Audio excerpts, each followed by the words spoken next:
जिन लोगों का, जो लोग पहले से दौड़ दौड़ करके कथा सुनने आए, उन लोगों का नाम लिया है श्री सूत जी महाराज ने। भृगुर वसिष्ठस्य वरश्च गौतमो मेधातिथिर्देवल देवरातो रामस्तथा गाधिसुतश्च साकलो मृगर्पुत्रा त्रिजपिपराधा योगेश्वरो व्यास पराशरो च छायाशुको जाजलिर्जन्मुख्या। बोले भृगु वशिष्ठ च्यवन गौतम मेधातिथि देवल देवराज परशुराम मार्कंडे शाकल्य दत्तात्रेय पिप्पला योगेश्वर व्यास पराशर। और एक वर्णन आया है, बोले अपने पुत्रों के साथ छायाशुक भी है। छायाशुक सुखदेव जी का विवाह हुआ था, उनके 5-6 बच्चे भी थे, श्रीदेवी भागवत में वर्णित है। परंतु वो छायाशुक है, इनका वर्णन करेंगे सुखदेव जी के चरित्र के समय करेंगे। तो ये सभी महात्मा, सभी नदियां कथा सुनने के लिए दौड़ दौड़ के पहुंचे और बोले महाराज कुछ लोग ऐसे थे जो इस अभिमान में बैठे थे, अरे मुझे निमंत्रण थोड़ी ना दिया, बिना निमंत्रण के कथा सुनने कैसे जाए। तो कहते हैं उन लोगों को भृगु जी महाराज समझा समझा करके गुरुत्वात् तत्र नाया तान भृगु संबोध्य चाहे, जाके बार बार, अरे तुम जानते हो कथा हो रही है? बोले हाँ महाराज कथा हो रही है। तो सुनने क्यों नहीं चल रहे? बोले निमंत्रण तो मिला नहीं। बोले नारद मेरे छोटे भाई हैं, हम नारद के बड़े भाई हैं, तो सबके सब एक ही काम थोड़ी करेंगे, तो हमें जिम्मेदारी दी है निमंत्रण देने की, चलो कथा सुनने के लिए। तो समझा बुझा के सभी को कथा सुनाने ले आए। दिव्य जय जयकार करते हुए सबके सब लोग पहुंचे और श्री सनकादिक ऋषि की पूजा करके व्यासपीठ पर बिठाया। उसमें पुष्प वर्षा होने लगे, सबके सब जय जयकार करने लगे। बोले सनकादिक ऋषि भगवान की जय हो। उस समय उन्होंने कहा है नारद जी, हम सबसे पहले आपको श्रीमद् भागवत महापुराण की कथा सुनाते हैं। अतते वर्ण्यते स्माभिर्महिमा शुकशास्त्रजः यस्य श्रवणमात्रेण मुक्तिः करतले स्थिता।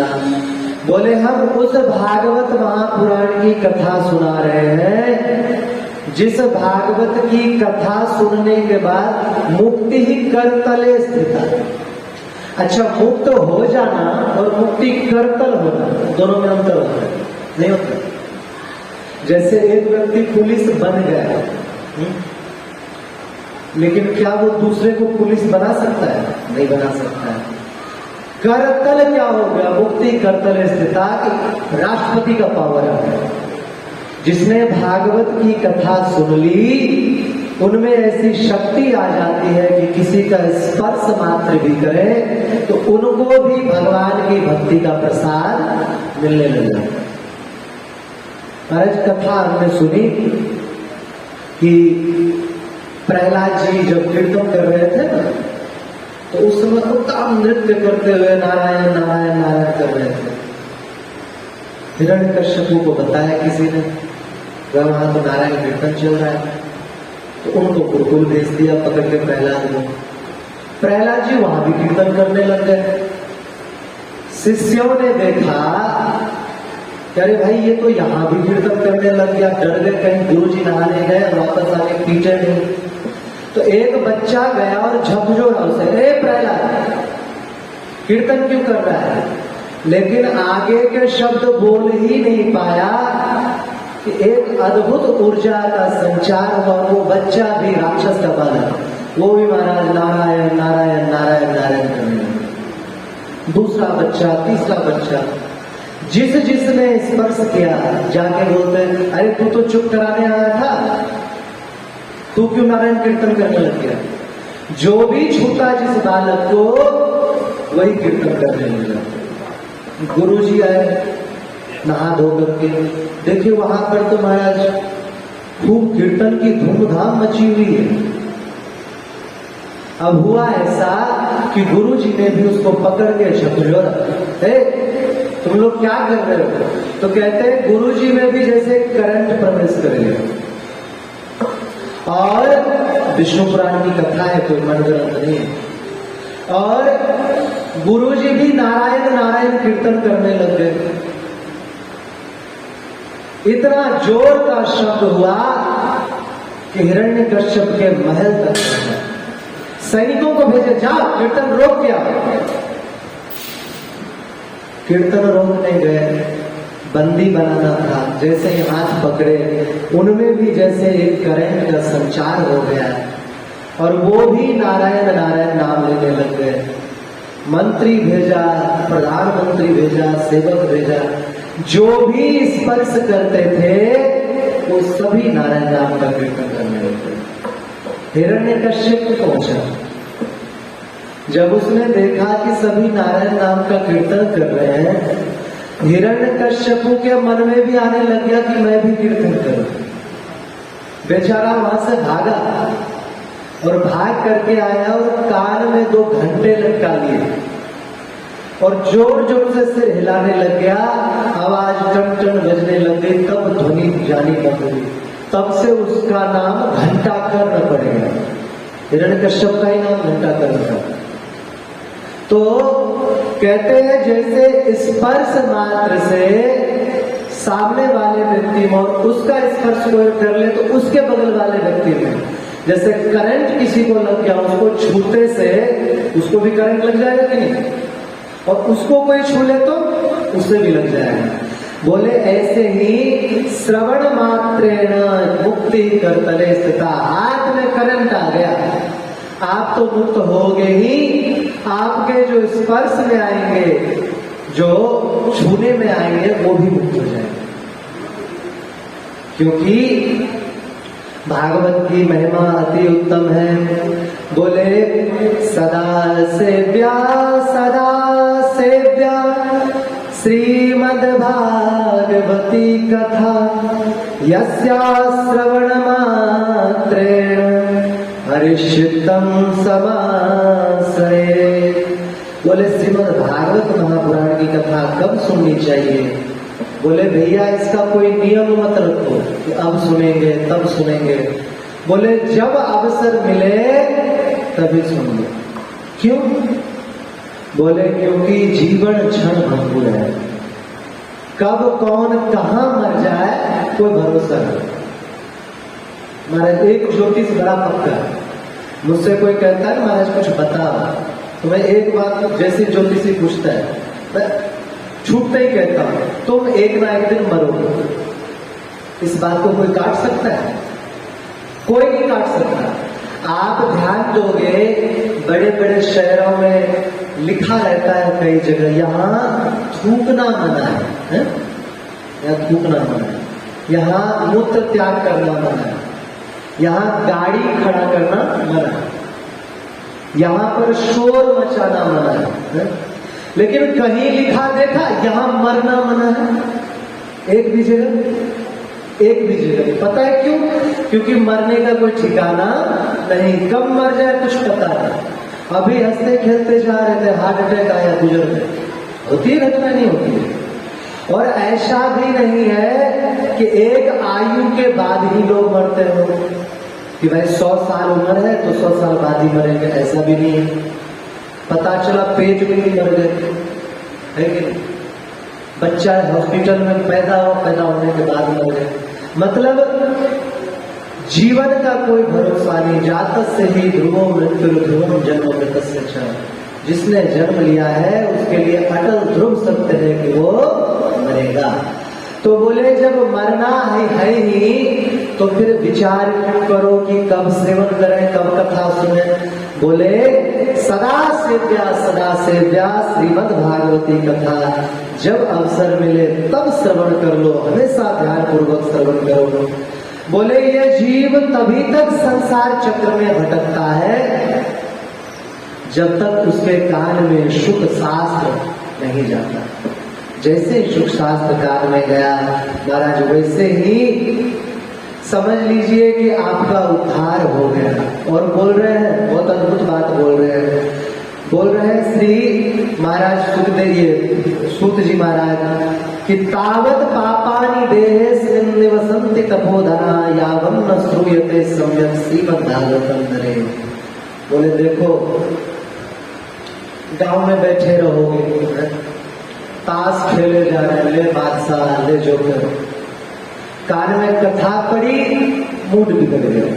अरे ये बाबा को भी ना अभी शोर बचाना कि अरे अभी तो भोजन किया है, सो ले क्या कथा का क्या है, चलेंगे अंतिम में दर्शन दे आएंगे ठाकुर जी को। दर्शन करना तो है नहीं, शक्ल दिखा लेंगे कि कुछ ऐसे होंगे, अरे वही तो भागवत कथा ही गए, भागवत भर क्या सुनना। तो बोले ये लक्षण किसका है? बोले ये लक्षण है महाराज तावत पापानि देहे से, जिसके शरीर में पाप घुस जाते हैं ना, फिर वो कथा में नहीं जाने देते, कहते दूर रहो। जैसे बुखार वाले शरीर में ठंड होती नहीं है, लेकिन ठंड व्यापती है, लगती है, होती है। तो बोले जब तक सुख शास्त्र नहीं सुना है तब तक ही ऐसा होगा। और न गंगा न गया काशी पुष्करम न प्रयागकम सुख शास्त्र कथायाश्च फलेन समता नये। बोले महाराज फल की दृष्टि से शुभ शास्त्र की समता न गंगा न गोदावरी न गया न पुष्कर न काशी कोई भी नहीं कर सकता। देखो कितना आसान तरीका है। अब कोई व्यक्ति सोचे कि चलो हम तीर्थ यात्रा करें,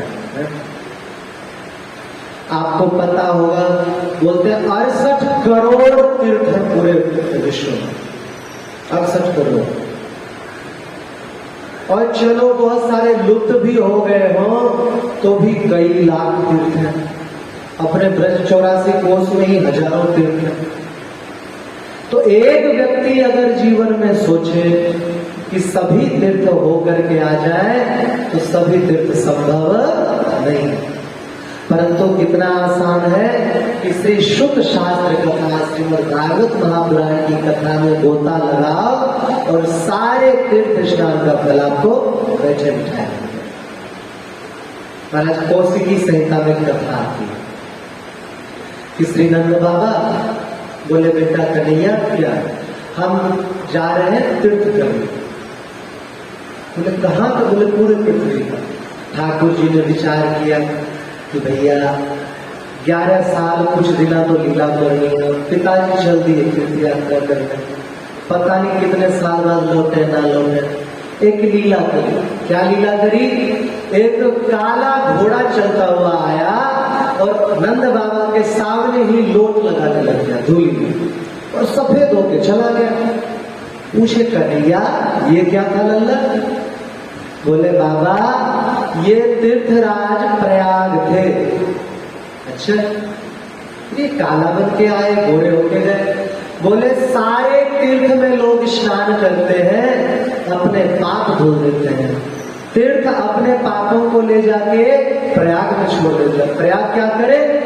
तो ब्रज में आके माटी में लोट लगाते हैं, तो ब्रज की माटी में लोट लगाने मात्र से सभी पापों से मुक्त हो जाते हैं। संतों ने कहा है मुक्ति मुक्त हो जाए। कौन सा चौपाई? मुक्ति कहे रूप ऋषे मेरी मुक्ति बता, पड़ी रहो आगे में, उड़ उड़ रज मस्तक लगे सहज मुक्त जा। तो बोले कि ब्रज रज लगने मात्र से मुक्ति हो जाती है। तो कौशिकी संहिता में नंद बाबा ने पूछा है ब्रज की महिमा क्या है? महाराज जी श्रीमद् भागवत महापुराण की कथा एक बार नहीं हुई है, सुखदेव जी से पहले भी कई बार हुई है। सुखदेव जी महाराज ने बस एक ग्रंथाकार कर दिया जिससे हम लोगों को आसानी से मिल सके। तो नंद बाबा को श्रीमद् भागवत महापुराण की कथा सुनाई ठाकुर जी ने। तो बोले कि श्रीमद् भागवत महापुराण की समता कोई भी नहीं कर सकता। एक और अद्भुत बात उन्होंने कहा, बोले श्रीमद् भागवत महापुराण का नित्य पाठ करना चाहिए। बोले अगर पूरा पुराण नहीं पढ़ सकते हो तो क्या करो? बोले श्लोकार्धम श्लोक पादम वा नित्यं भागवतोद्भवम् पठस्व स्वमुखेनैव यदिच्छसि परांगतिम्। बोले भैया रोज जो है कम से कम 12 अध्याय भागवत का पाठ करो। इससे क्या होगा? बोले 1 महीने भागवत पूरी हो जाएगी। बोले महाराज इतना समय कहाँ? बोले 6 अध्याय रोज पाठ करो, 2 महीने पूरी हो जाएगी। बोले नहीं हो पाता, 3 अध्याय 1 अध्याय कर लो। बोले इतना भी समय नहीं। बोले भैया तो केवल 1 श्लोक कर लो, इतना तो कर ही सकते हो। केवल 1 श्लोक। सच्चिदानंद रूपाय विश्वोत्पत्त्यादि हेतवे तापत्रय विनाशाय श्री कृष्णाय वयं नमः। 1 श्लोक पाठ करो नित्य। बोले महाराज इतना भी नहीं कर सकते तो बोले एक काम करो, आधा श्लोक का पाठ कर लो। आधा श्लोक भी नहीं कर सकते तो श्लोकार्धम, आधे श्लोक का पाठ कर लो। क्या करें? श्री गोविंदाय नमो नमः। इतना तो कर ही सकते। बोले इतना भी नित्य पाठ कर लिया तो भगवान की प्राप्ति हो जाएगी। बोले सुनो वेदादीर वेद पौरुषं शुक्तमेव च त्रयी भागवतं चैव द्वादशाक्षरेव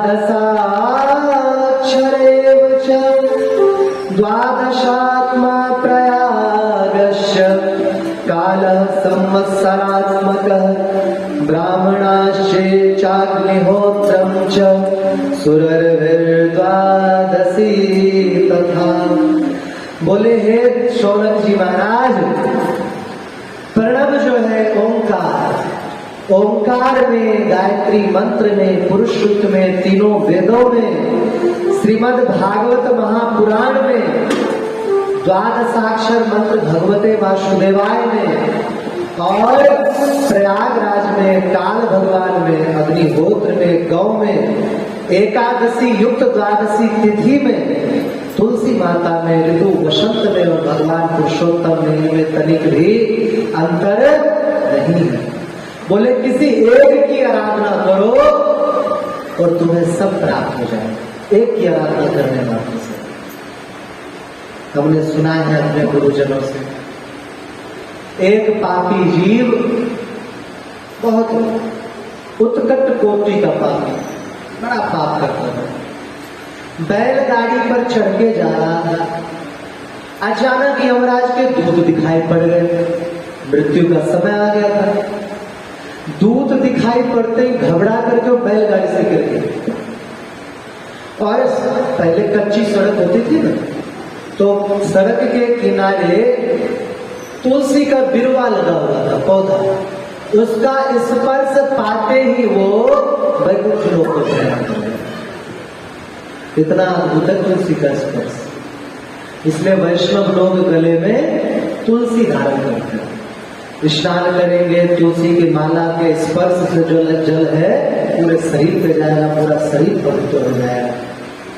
गंगा मैया की तो अद्भुत महिमा है ही। कहते हैं अगर 100 कोस से भी कोई गंगा गंगा ऐसा उच्चारण कर ले तो गंगा मैया उसका भी उद्धार कर देती है।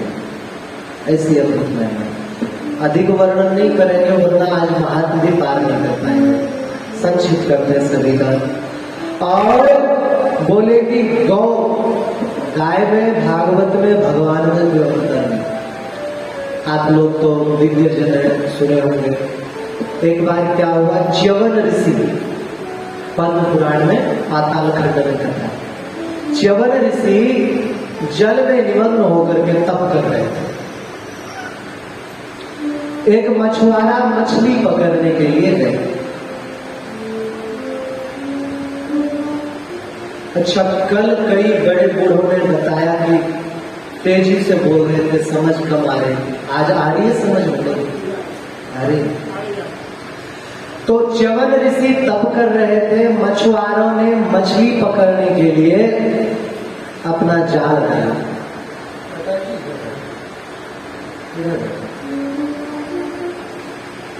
जाल डाला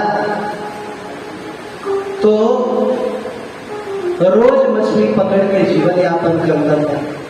आज च्यवन ऋषि ही पकड़ने आ गए। अब बेचारा बड़ा भयभीत हुआ। च्यवन ऋषि ने कहा, अरे भयभीत क्यों होते हो, तुम्हारी तो वृत्ति है। एक काम करो, इस समय का राजा कौन है उसे बुला लो। उन दिनों महाराजा मानधाता जी का राज्य था, जिनको त्रसदस्यु कहते थे। इन्होंने रावण जी को हरा दिया था। तो वो दौड़े दौड़े आए, प्रणाम किया। क्या हुआ महाराज? बोले, देखो इन मछुआरों ने जाल डाला, मछली आती तो गुजारा हो जाता, हम आ गए हैं, तो हमारा जो भी उचित मूल्य हो वो उचित मूल्य से दे। महाराज मानधाता ने कहा, ठीक है महाराज, हम आपके बदले, एक और संत आए थे। महाराज जी इधर आ जाओ, दिखते रहे। कुछ संत सामने रहना अच्छा रहता है। इधर बैठे।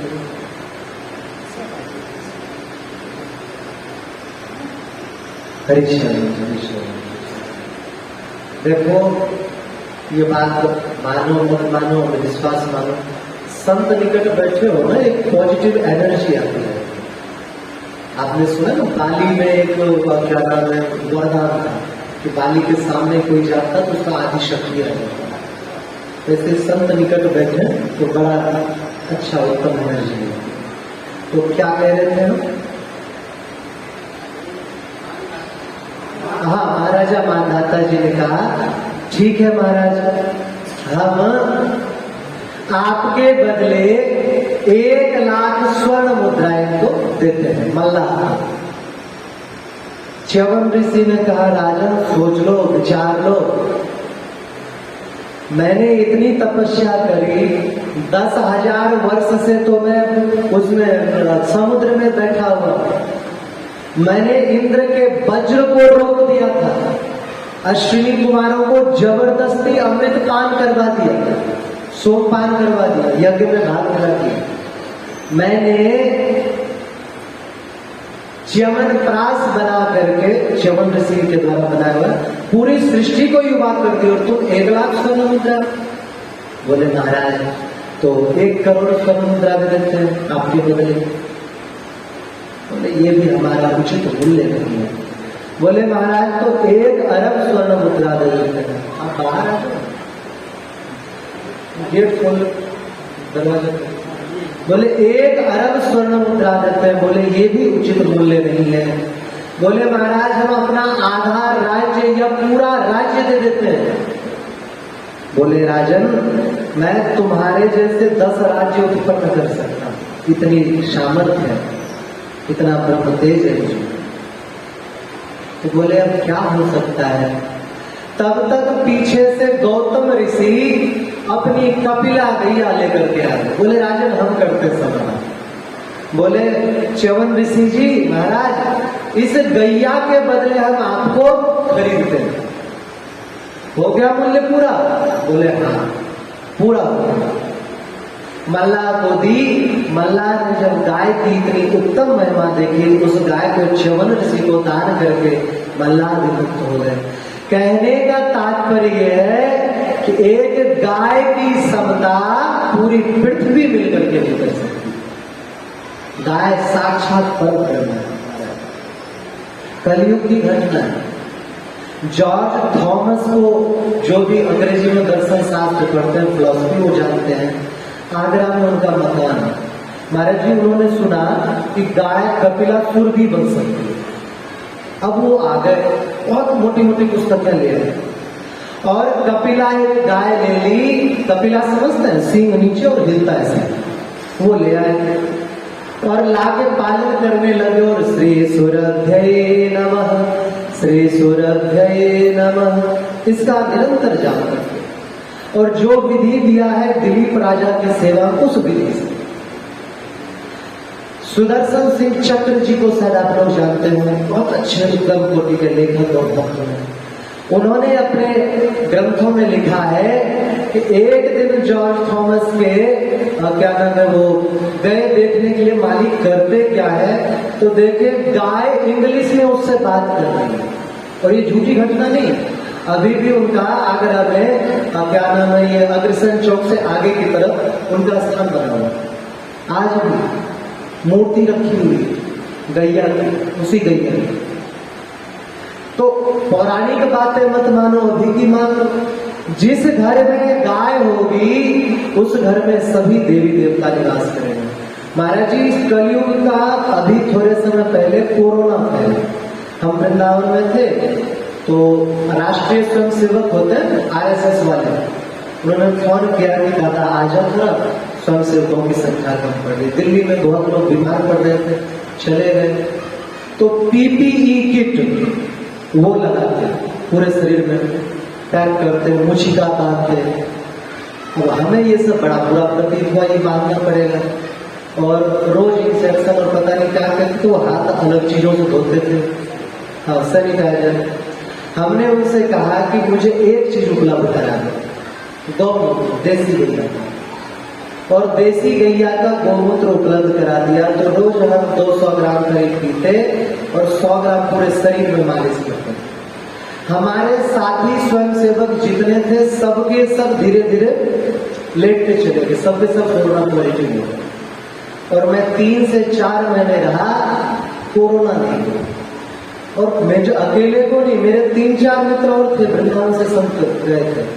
गौ माता की ऐसी कृपा, कोरोना नहीं हुआ। और ग्रामीण क्षेत्रों में हमने पूछा कितने लोगों से, जिनके घर में गाय थी देसी गैया, उनमें कोरोना के लक्षण नहीं पाए गए। अरे जी, कोरोना छोड़ो, उससे भी भयंकर कोई वायरस हो, गाय घर में हो तो प्रवेश नहीं कर सकती। आपको यकीन ना हो, गूगल कर लेना, 48 मिनट गले लगने के लिए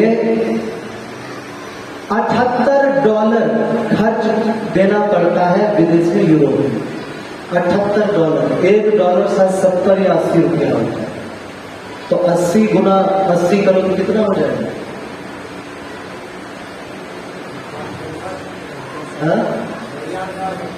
कई हजार हो जाते हैं। इतना रुपए केवल 48 मिनट गले लगने के लिए गैया को दिया जाता है। क्योंकि वैज्ञानिकों का मानना है कि गाय को अगर कोई हृदय से लगाए या गाय के निकट बैठ जाए तो हृदय रोग, जो हार्ट अटैक है, वो समाप्त हो जाता है। मानसिक नेगेटिविटी वो समाप्त हो जाती है। बड़े लाभ है।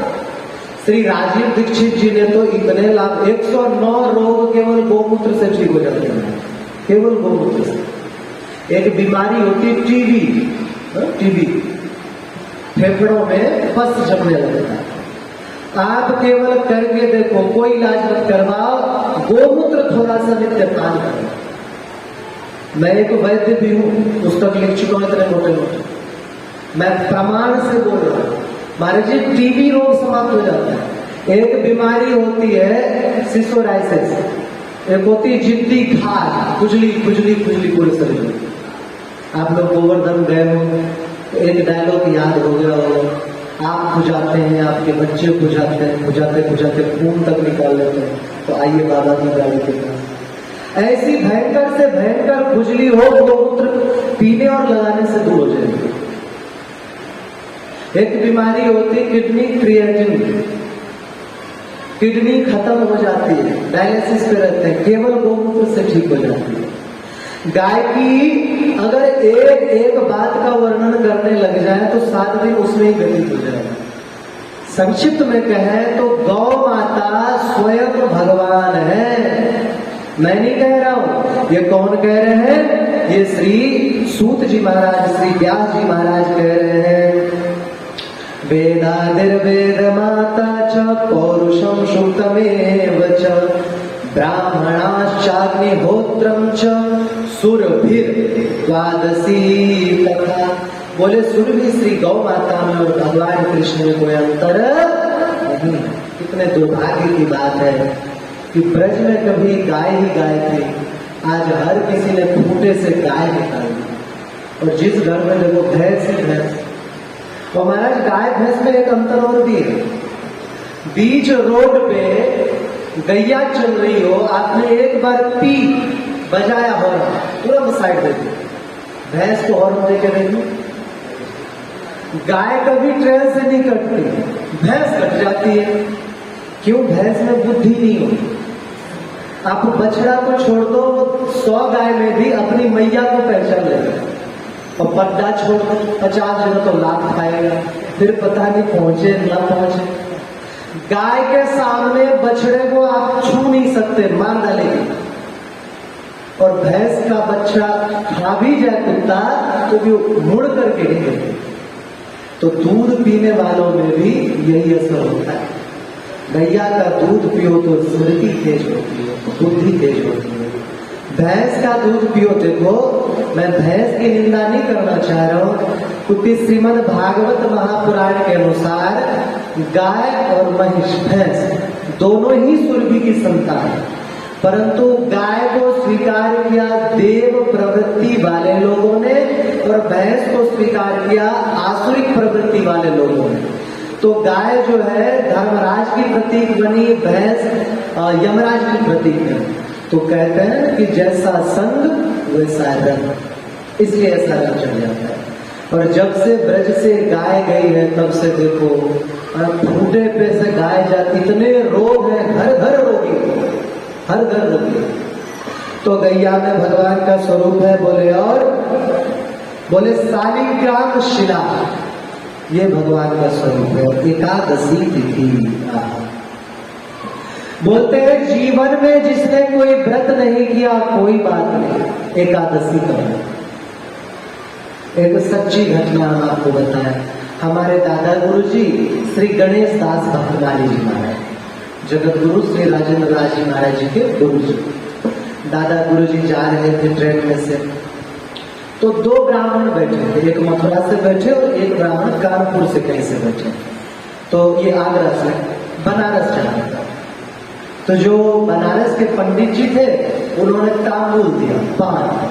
बोले पंडित जी तांबूल ले लो।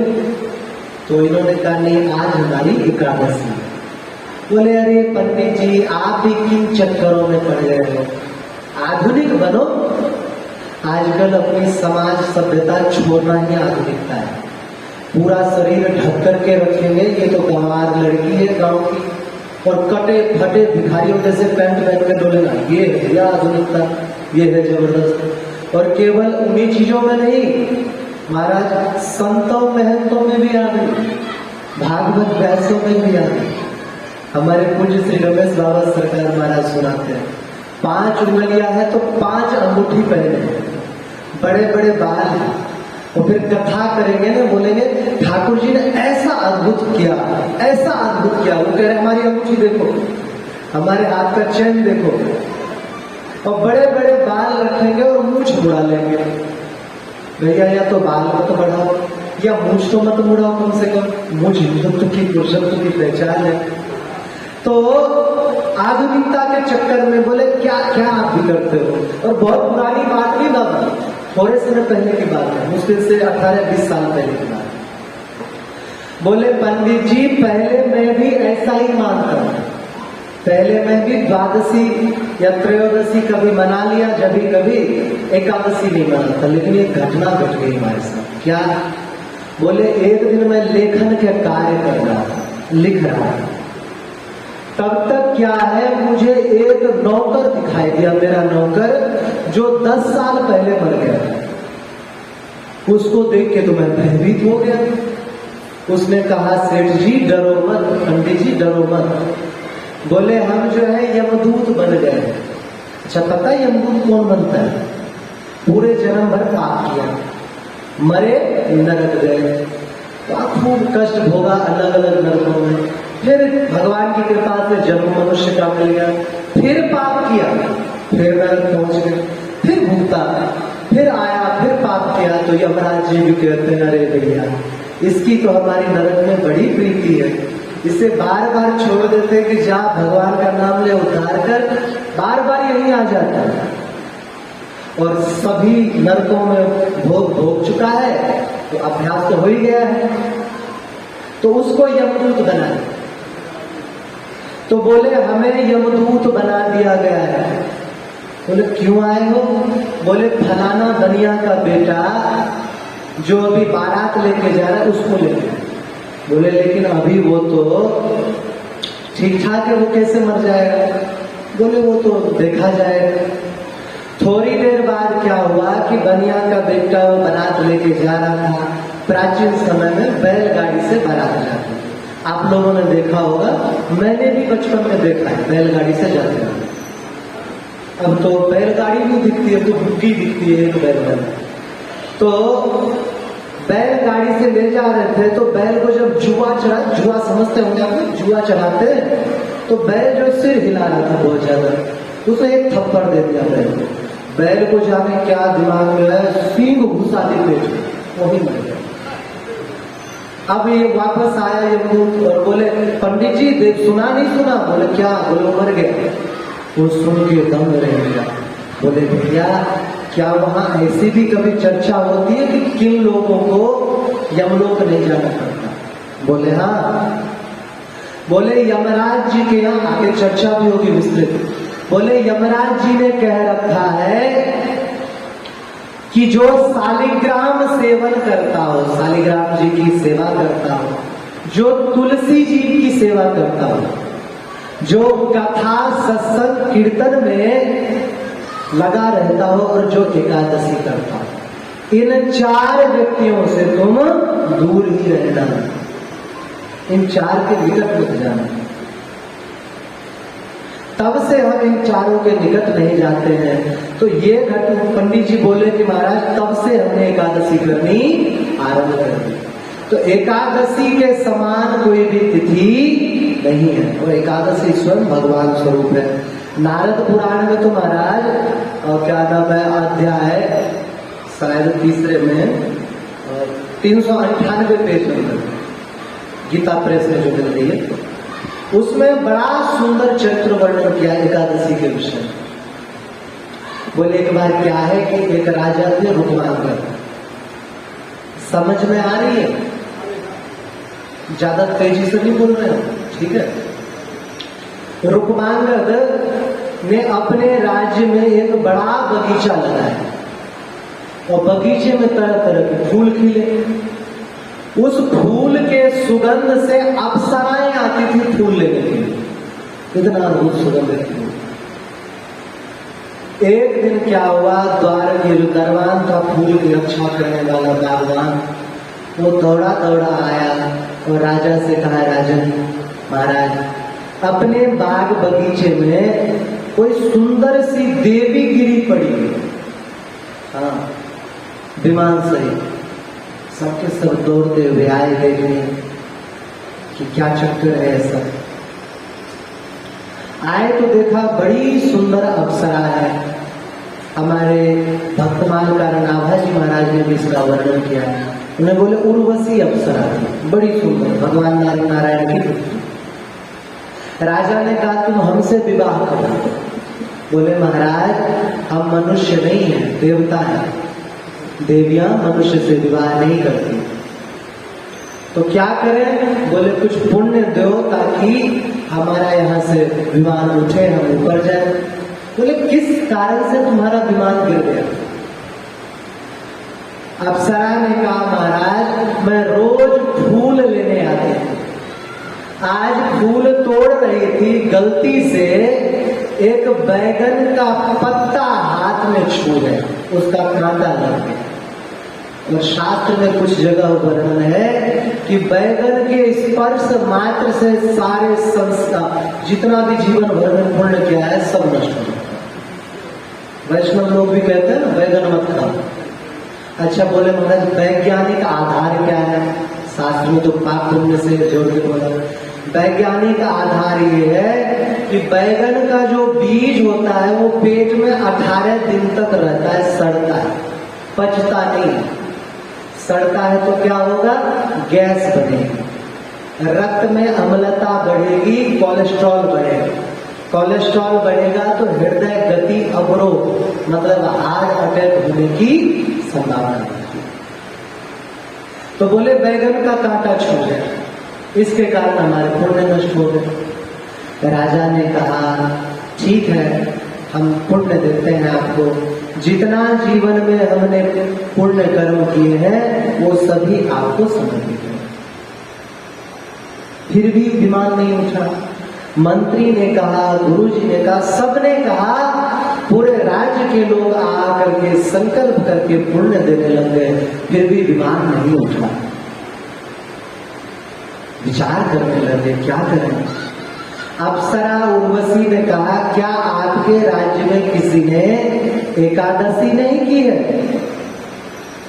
अच्छा बात ये थी सतयुग का समय था, उस समय लोगों का मन तप में लगता, व्रत में नहीं था। तो कोई भी व्रत करता नहीं था। बोले हमें तो पता ही नहीं है। बोले कल के दिन ही एकादशी गई है। अगर कोई मजबूरी में भी भूखा रह गया हो तो उनके हाथ से फल दिलवा दो। ढिंढोरा पिटवाया तो एक दासी ने कहा हमारे स्वामी ने हमारी पिटाई कर दी थी किसी कारण से, हम भोजन नहीं कर पाए, इसलिए व्रत तो हो ही गया है। संकल्प करके जैसे ही दिया विमान उठ गया ऊपर, अप्सरा प्रसन्न होकर चली गई। राजा को समझ में आया एकादशी की कितनी महिमा है। राजा ने ढिंढोरा पिटवा दिया अपने पूरे राज्य में। पूरे राज्य में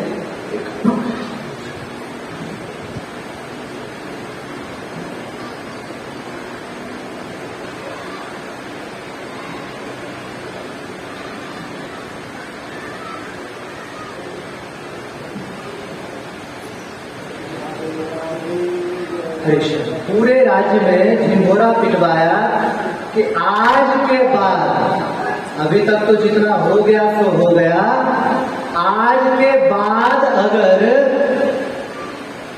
कोई भी एकादशी नहीं करेगा, इसमें मैं इसको इसलिए बोला हूं, ये देखिए 8 वर्ष से अधिक और 85 वर्ष से कम के जो व्यक्ति हैं, ये नारद पुराण में 598 पेज नंबर उत्तर भाग में कथा है। बोले कि 8 वर्ष से ऊपर और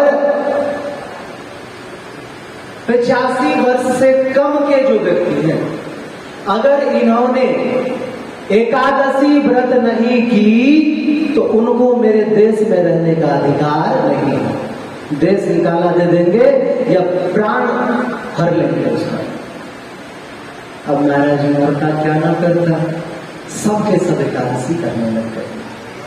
अच्छा सभी एकादशी करने लग गए तो सबके सब एकादशी वैकुंठ दायिनी, एकादशी वैकुंठ दायिनी भगवान स्वरूप में, सबके सब उसके राज्य से भगवान के धाम जाने लग गए। यमराज जी बड़े दुखी थे, ब्रह्मा जी के पास गए और बोले महाराज यमलोक में तो आज की भाषा में बोले तो ताला लग गया है। क्यों, क्या हुआ? बोले रुक्मांगद के राज्य में हर कोई एकादशी कर रहा है, सबके सब वैकुंठ जा रहा है। ऐसे तो पूरी सृष्टि खाली हो जाएगी, नए बच्चे होंगे नहीं, आत्माएं सीमित हैं, आत्मा कोई नए बनाए नहीं जाएंगे, वो जितने हैं उतने हैं। तो क्या करें? ब्रह्मा जी ने मोहिनी नाम की एक बड़ी सुंदर अप्सरा की रचना करी, जिसका एक एक अंग मनमोहक था, और उससे बोले जाओ राजा रुक्मांगद के एकादशी व्रत निष्ठा तोड़ो, कैसे भी तोड़ो।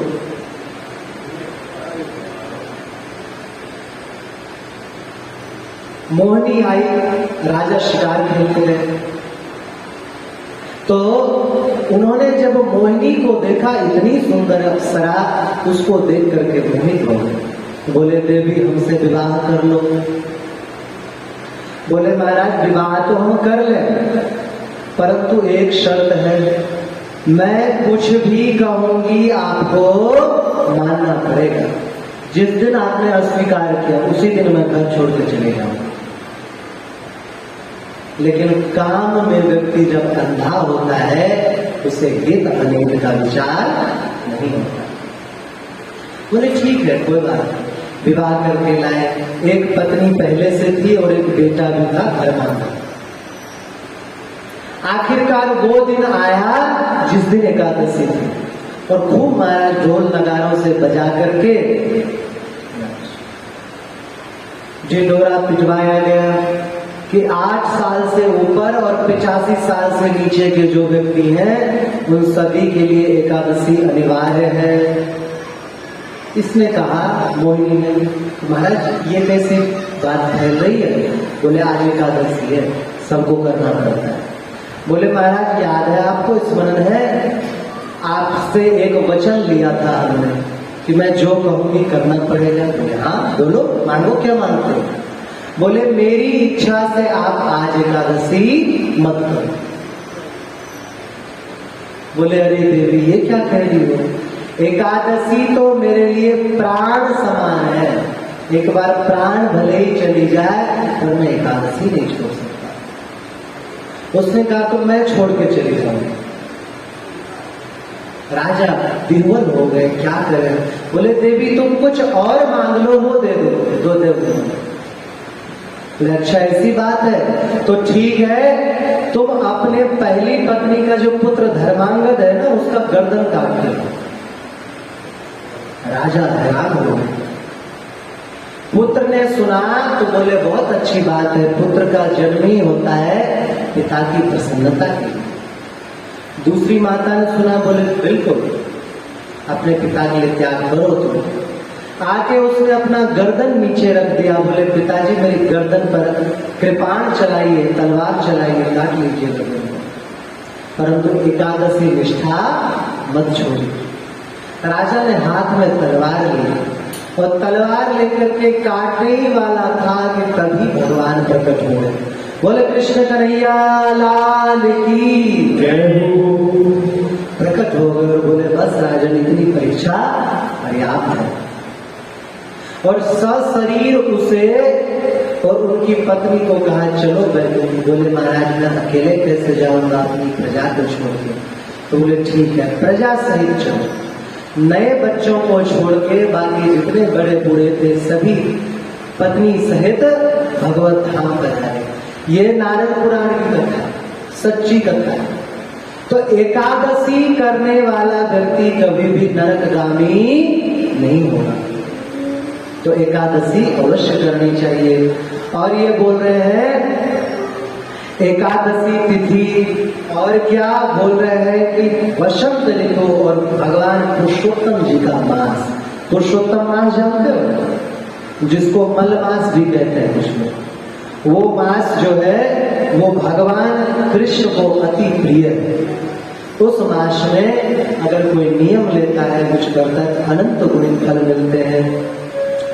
तो बोले श्रीमद् भागवत महापुराण का अगर कोई पाठ करता है तो उसके 1-2 जन्म के नहीं बल्कि करोड़ों जन्मों के पाप, जन्म कोटि कृतम पापम नश्यते नात्र संशय, करोड़ों जन्मों के पाप समाप्त हो जाते हैं।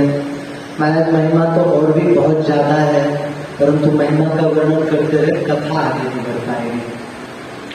थोड़ा संक्षिप्त करें, आगे बढ़ते हैं। बोले जिस समय यह सप्ताह श्रवण की महिमा का गान कर रहे थे उस समय एक बड़ा आश्चर्य हुआ।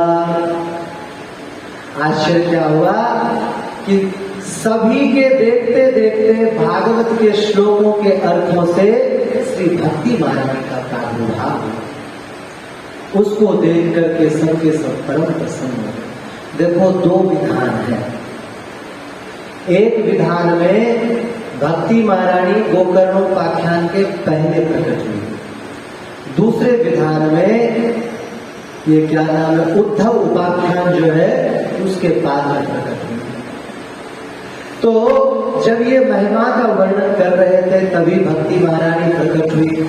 मानव एक से एक अद्भुत बात जो है महिमा में इन्होंने कहा। इन्होंने यहां तक कहा है, बोले पता है एक बार उद्धव जी ने ठाकुर जी से प्रार्थना करी कि प्रभु आप इस पृथ्वी को छोड़कर मत जाइए। क्यों? बोले क्योंकि अगर आप इस पृथ्वी को छोड़ करके चले गए फिर महाराज भक्त किसके सहारे जिएंगे? तो ठाकुर जी ने कहा उद्धव तुम चिंता मत करो, क्योंकि मैं अपना पूरा तेज श्रीमद् भागवत महापुराण में रख के चलूंगा। ठाकुर जी स्वयं श्रीमद् भागवत महापुराण में समा गए। तो कहते हैं जब यह सुंदर बात चल रही थी तभी भक्ति महारानी प्रकट हुई और ज्ञान और वैराग्य दोनों पुत्रों के सहित प्रकट हुई और अद्भुत कीर्तन करते हुए प्रकट हुई। श्री कृष्ण गोविंद हरे मुरारे, हे नाथ नारायण वासुदेवा। श्री कृष्ण गोविंद हरे मुरारे, हे नाथ नारायण वासुदेवा। श्री कृष्ण गोविंद हरे मुरारे, हे नाथ नारायण वासुदेवा। श्री कृष्ण गोविंद हरे मुरारे, हे नाथ नारायण वासुदेवा। हे नाथ नारायण वासुदेवा, हे नाथ नारायण वासुदेवा। हे नाथ नारायण वासुदेवा, हे नाथ नारायण वासुदेवा। श्री कृष्ण गोविंद मुरली वारे, हे नाथ नारायण वासुदेवा। श्री कृष्ण गोविंद मुरली वारे, हे नाथ नारायण वासुदेवा। श्री कृष्ण गोविंद हरे मुरारे, हे नाथ नारायण वासुदेवा। श्री कृष्ण गोविंद हरे मुरारे, हे नाथ नारायण वासुदेवा। श्री कृष्ण गोविंद यशोदा दुलारे, हे नाथ नारायण वासुदेवा। श्री कृष्ण गोविंद यशोदा दुलारे, हे नाथ नारायण वासुदेवा। श्री कृष्ण गोविंद यशोदा दुलारे, हे नाथ नारायण वासुदेवा। श्री कृष्ण गोविंद यशोदा दुलारे, हे नाथ नारायण वासुदेवा।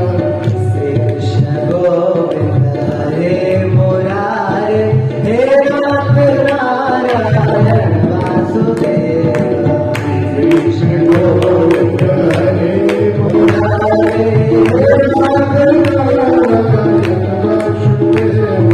श्री कृष्ण गोविंद हरे मुरारे, हे नाथ नारायण वासुदेवा। कृष्ण गोविंद हरे मुरारे, हे नाथ नारायण वासुदेवा। श्री कृष्ण गोविंद बंशी वारे, हे नाथ नारायण वासुदेवा। श्री कृष्ण गोविंद मुरली वाले, हे नाथ नारायण वासुदेवा। श्री कृष्ण गोविंद यशोदा दुलारे, हे नाथ नारायण वासुदेवा।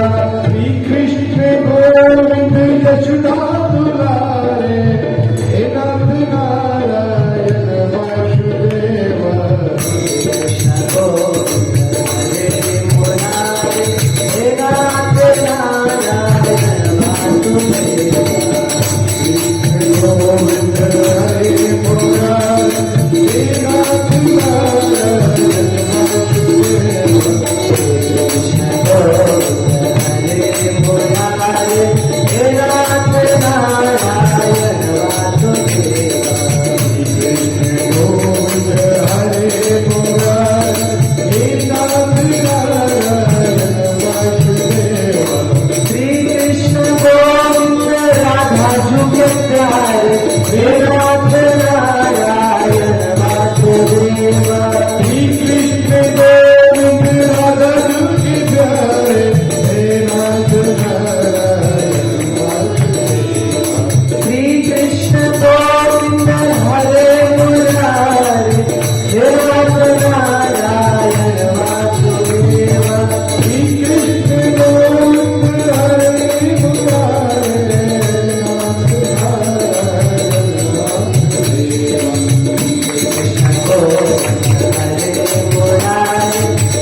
गोविंद हरे मुरारे नाथ नारायण वासुदेवा।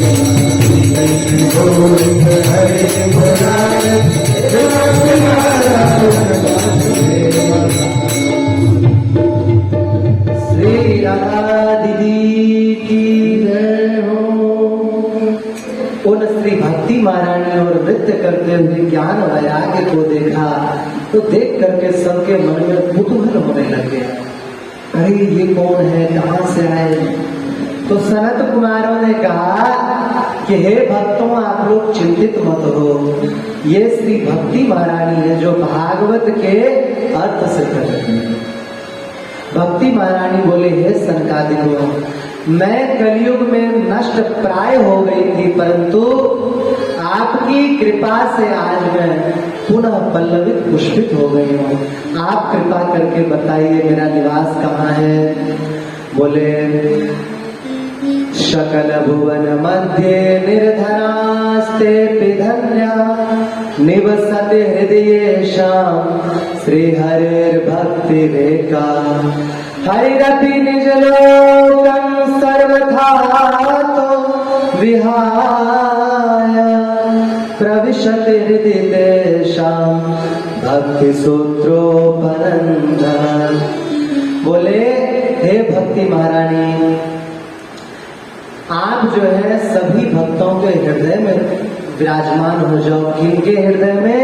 बोले, जिनके हृदय में सिर्फ एकमात्र भगवान श्री हरि की परम प्रेम रूपा श्रद्धामयी भक्ति निवास करती है, वे त्रिलोकी में निर्धन होने पर भी धनवान है। बोले, हे भक्ति महारानी, जो हरि का भजन करते हैं उन्हीं के हृदय में निवास करो। श्री सूत जी कहते हैं, जब ये घटना घटित हो रही थी उस समय भगवान श्री कृष्ण साक्षात प्रकट हो गए। प्रभु के प्रकट होते ही चारों ओर जय हो की ध्वनि होने लग गई। उस समय सप्ताह श्रवण की नारद जी अद्भुत महिमा गान करने लगे। बोले, बताओ कितनी अद्भुत बात है कि इसको सुन करके तो सभी जीव पवित्र हो जाते हैं, भगवान तक दर्शन दे देते हैं। फिर इन्होंने सनकादिक से पूछा, क्या पूछा? बोले, हे महाराज, हमें ये बताइए के विशुद्ध्यन्ति वदन्तु मह्यं सप्ताह यज्ञेन कथामयेन कृपालुभिर्लोकहितं विचार्य प्रकाशितः कोपि नवीन मार्ग। बोले, महाराज, आप कृपा करके ये बताइए के विशुद्ध्यन्ति कथामयेन, इस कथा को सुनने से किन किन का उद्धार हो जाता है? किस किस का उद्धार होता है? बोले, सुनो, जिसने उल्टे मार्गों का आश्रय ले रखा हो,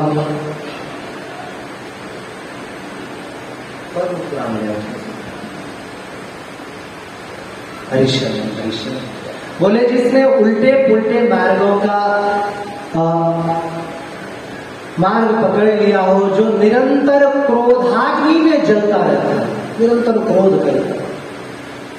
महाराज जी, उपनिषद ये तक कहते हैं कि कोई व्यक्ति 1 वर्ष तक पुण्य कर्म करे और एक बार अगर उसने क्रोध किया, महाराज, उसके सारे 1 वर्ष के पुण्य समाप्त। इतना बुरा है क्रोध। बोले, निरर्थक क्रोध करता रहे, तो जो निरर्थक क्रोध करता रहेगा उसका जो पाप है क्रोध का, वो भी भागवत श्रवण से नष्ट हो जाएगा।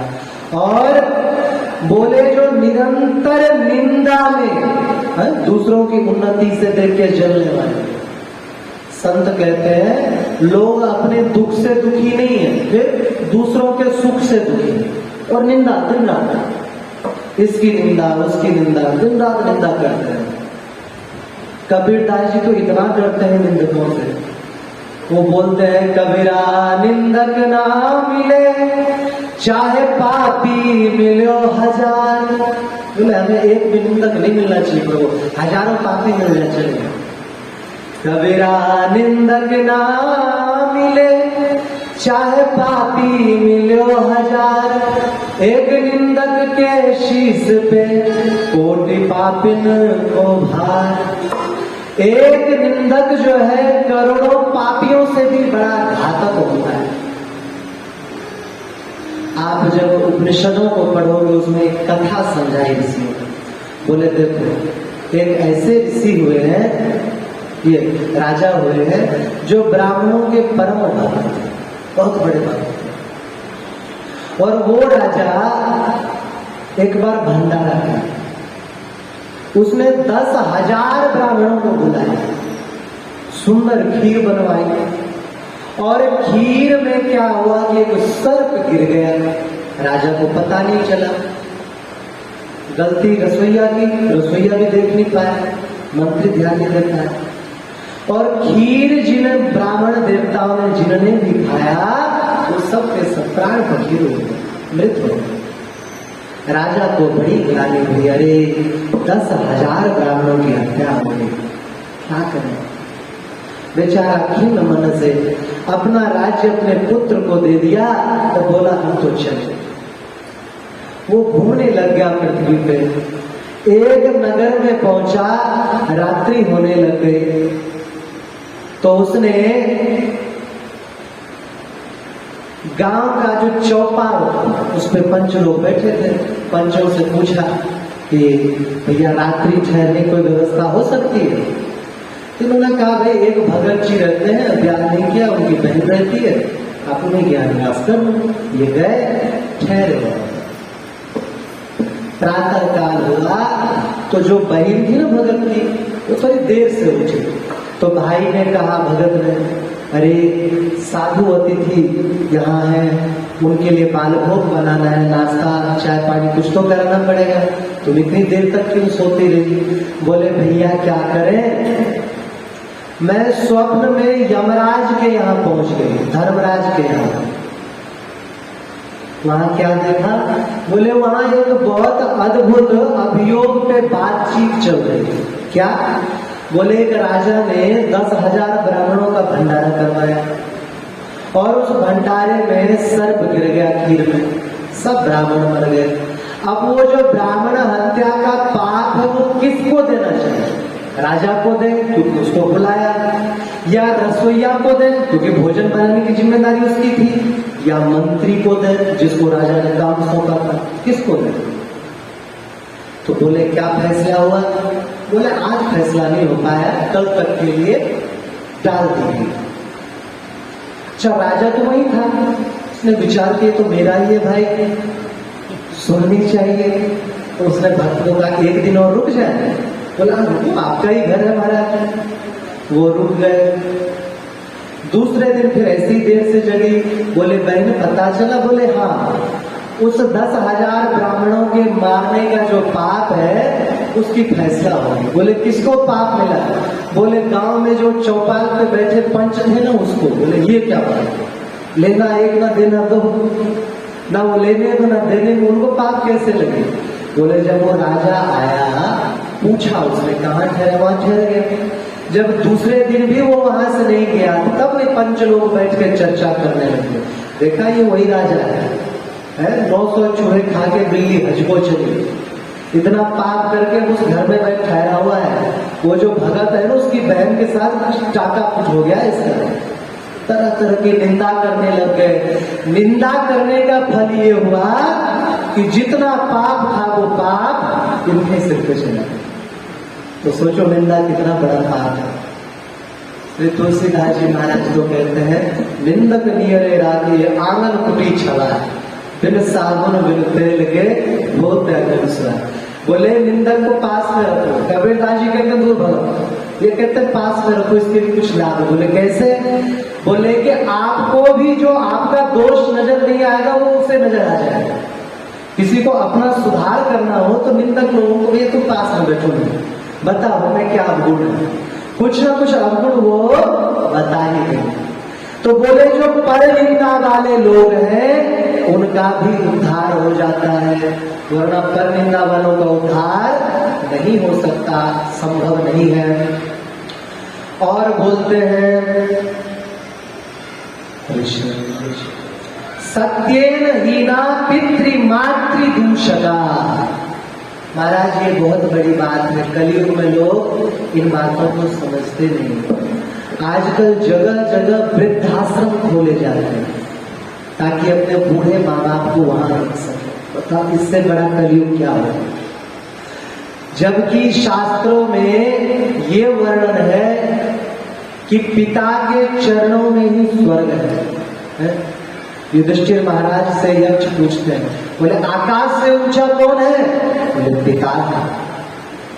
धरती से बड़ी गति किनकी है? बोले माता है।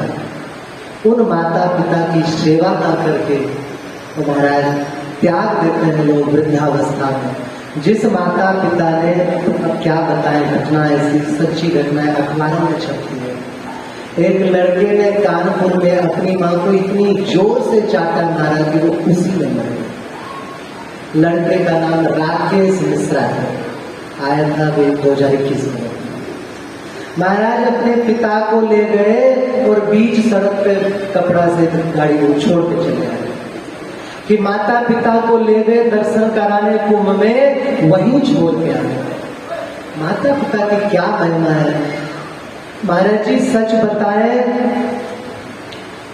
जिस समय माता गर्भिणी होती है ना, भूख नहीं लगती, प्यास नहीं लगती। अरे भैया, अगर आपको ना आधा किलो गले में ऐसे भी लटका दे तो जीना आराम। वो पूरा 9 महीने तक बच्चा पेट में रख करके माता डोलती है, हर कार्य करती है। कहते हैं बच्चा होता है उस समय 80 हड्डी टूटने जितना दर्द होता है, कोई पुरुष नहीं सह सकता इतना। इतनी पीड़ा सह के जिस माता ने जन्म दिया, और पिता महाराज कौन सा ऐसा व्यक्ति है जो सुख में नहीं रहना चाहेगा, लेकिन उसके बावजूद दिन रात मेहनत करके पच के मेहनत करते हैं, टोकरा उठाएंगे, मजदूरी करेंगे, नौकरी करेंगे, परिवार से दूर रहेंगे। क्यों? कि बेटा आगे चल के सुख रहे। और वही नालायक थोड़ी बहुत पढ़ लिख गया, बोले आप क्या अपना मूर्ख समझते हो, पापा आप बोला मत करो बीच में, कहते नहीं कहते? अरे ये तो सठिया गए। महाराज कितना भी बड़ा पुण्य कर लो, ये बंद हो क्या बनता है।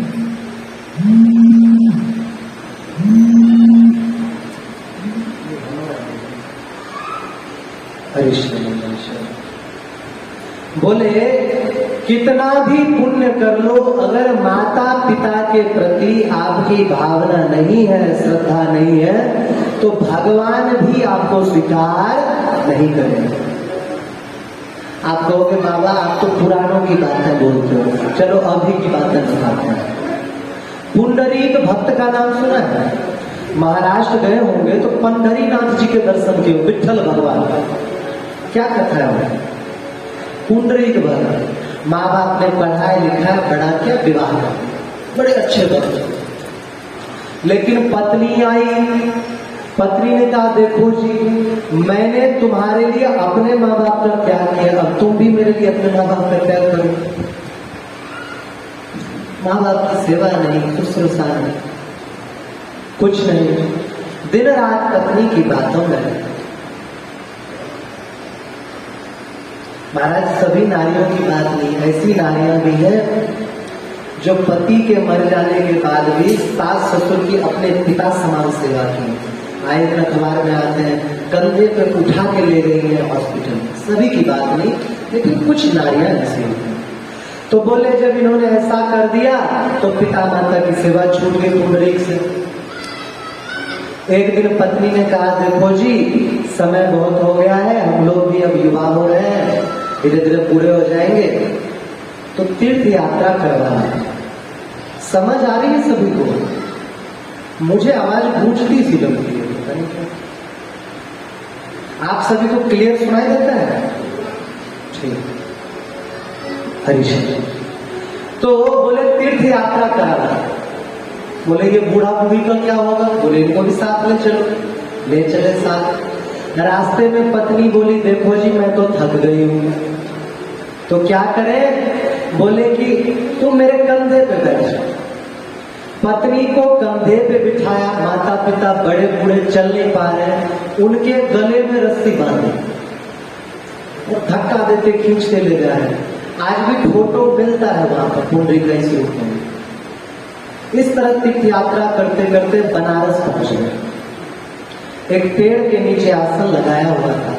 क्या देखा, एक काली कलूटी सी औरत, कई काली कलूटी औरत सुराही में जल भर करके जा रही है कहीं, और उस तरफ से आई तो देखो चमचमाती हुई सब दिख रही है। आश्चर्य हुआ, पूछा देवियों आप कौन हो? बोले कि देखो तुम इतने बड़े पापी हो कि तुम्हें बताना नहीं चाहिए, फिर भी पूछा है बता रहे। हम गंगा है, हम जमुना है, हम सरस्वती, हम गोदावरी, हम कावेरी, हम ब्रह्मपुत्र, हम गंडकी, सब नदियां हैं। हम में जब जीव पाप धोते हैं अपना तो हम काली पड़ जाते हैं। तो इधर कहाँ गए? बोले एक भक्तराज है जिसने जीवन भर अपने माता पिता की सेवा करी।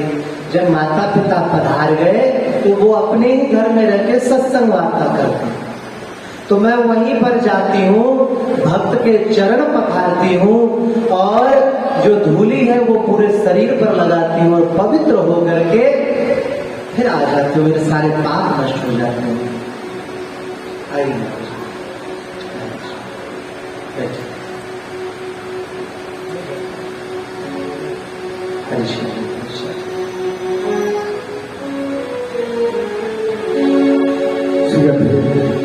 तो बोले सभी पाप नष्ट हो जाते हैं। ये सुनने के बाद तो पुंडरीक जी ने कहा अरे राम राम राम, आज तक हमसे कितनी बड़ी गलती हो गई। जिन तीर्थों के पास मैं पुण्य के लोभ से जा रहा हूं, वो तीर्थ माता पिता की सेवा करने वाले के चरण पखार रहे हैं। क्या कर रहा हूं?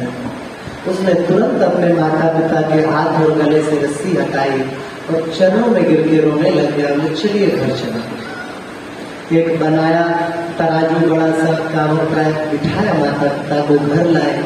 कहते हैं इतनी सेवा करी कि भगवान प्रसन्न हो गए। भगवान श्री कृष्ण स्वयं वहां पधारे रुक्मिणी जी के साथ और बोले पुंडरीक, ओ पुंडरीक कौन है प्रभु? बोले हम ठाकुर जी ने दर्शन करना। बोले अभी तो भोजन करा रहा हूं भैया पापा को। अरे भाई कुछ तो दे रुकने के लिए। ईंट एक फेंक के लिए, लो प्रभु बैठो। ठाकुर जी ईंट पे खड़े हो गए, कंधे पे से हाथ रख करके। बाद में वो दर्शन किए, दर्शन करके अद्भुत गदगद हो गए। बोले कुछ वरदान मांगो। बोले आज से आप ऐसे ही खड़े रहो, सबको दर्शन दो। आप जाओगे पंढरीनाथ दर्शन करने, ठाकुर जी का कोई स्वरूप ऐसा नहीं मिलेगा जो कमर पे हाथ रखे खड़े। ईंट पे खड़े होने के कारण को इत्थल कहा गया। धीरे धीरे विष्णु का रूप विठू भी बोलते हैं वहां की भाषा में, और धीरे धीरे अपभ्रंश होते होते इत्थल ही विठल करें। तो देखो माता पिता की भगवत बुद्धि से अगर सेवा की जाए तो उस माता पिता की सेवा से भगवान तक प्रसन्न हो जाते हैं। और उन माता पिता के लिए कहते हैं कौन से पाप दूर हो जाते हैं? बोले अगर माता पिता के प्रति भी किसी व्यक्ति ने मातृपितृ दूष का अगर अपराध किया है, सेवा नहीं की है, तो उसका पाप भी दूर हो जाता है। वर्णन में आता है कि एक शिव शर्मा नाम के ब्राह्मण गंगा नदी के नीचे निवास करते थे। उनके पास 5 पुत्र थे। 5 पुत्रों को देख करके उन्होंने सोचा कि इनकी परीक्षा ली जाए, इनमें कितनी भक्ति। मां बीमार पड़ गई और मर गई। पुत्रों ने पूछा मां का क्या करें? पिताजी ने कहा टुकड़े टुकड़े करके यमुना जी गंगा जी में डाल दो, मछली खा जाए। उन्होंने टुकड़े टुकड़े करके डाल दिया। सोचा भाई पितृ भक्ति तो है। फिर एक बेटा से दूसरे बेटा को बुलाया और बुला के कहा बेटा तुम्हारी माँ तो मर गई है, लेकिन मैं स्त्री के बगैर नहीं रह सकता। मुझे जो एक स्त्री पसंद है उसे ले। और क्योंकि विष्णु भक्त थे, दिव्य शक्ति संपन्न थे, एक दिव्य स्त्री उत्पन्न कर दी। माया से, बोले उसको बुला। बेटा गया वेद शर्मा और जाकर के बोलता है, देवी आपको मेरे पिताजी वर्ण करना चाहते हैं, चलिए।